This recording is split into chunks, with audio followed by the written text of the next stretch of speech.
ବୃଷ ରାଶି ବୃଷ ରାଶିର ବ୍ୟକ୍ତିମାନଙ୍କର ଏହି ମାସଟି ସ୍ୱାସ୍ଥ୍ୟ ଦୃଷ୍ଟିରୁ ଭଲ ରହିବ। ମାସର ପ୍ରଥମ ଭାଗ ପର୍ଯ୍ୟନ୍ତ ନିଜର ବାଣୀ ଉପରେ ନିୟନ୍ତ୍ରଣ ରଖନ୍ତୁ। କଠୋର ଭାବରେ କଥାବାର୍ତ୍ତା କରନ୍ତୁ ନାହିଁ।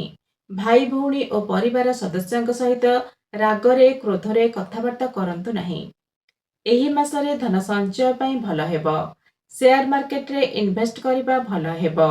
ମାସର ପ୍ରଥମ ଭାଗ ପର୍ଯ୍ୟନ୍ତ ବୈବାହିକ ଜୀବନରେ ମତଭେଦ ଦେଖାଦେଇପାରେ।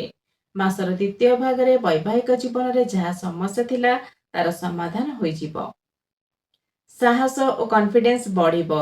ଆୟ ଓ ନେଟୱାର୍କିଂ କ୍ଷେତ୍ରରେ ଧୀରେ ଧୀରେ ଭଲ ସୁଯୋଗ ମିଳିପାରେ। ଚାକିରି କ୍ଷେତ୍ରରେ ଦାୟିତ୍ୱ ବଢ଼ିବ, କିନ୍ତୁ ପରିଶ୍ରମ ଅନୁସାରେ ଭଲ ଫଳ ମିଳିବ।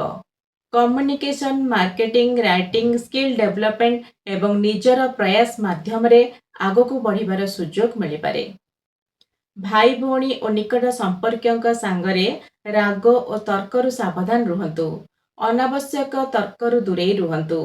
ପ୍ରତିଯୋଗିତାମୂଳକ ପରୀକ୍ଷାରେ ସଫଳତା ମିଳିପାରେ। କୌଣସି ବଡ଼ ନିଷ୍ପତ୍ତି ନେବା ପୂର୍ବରୁ ଭଲ ଭାବରେ ଭାବିଚିନ୍ତି ଚିନ୍ତା କରି ଡିସିସନ୍ ନିଅନ୍ତୁ। ପାରିବାରିକ ଜୀବନରେ ଯାହା ବି ସମସ୍ୟା ଥିଲା ମାସର ଦ୍ୱିତୀୟ ଭାଗରେ ତାର ସମାଧାନ ହୋଇଯିବ। ଏହି ମାସରେ ଶୁଭ ଫଳ ପାଇବା ପାଇଁ ଶ୍ରୀସୂକ୍ତମ୍ ପାଠ କରନ୍ତୁ ଏବଂ ଗୋମାତାଙ୍କର ସେବା କରନ୍ତୁ।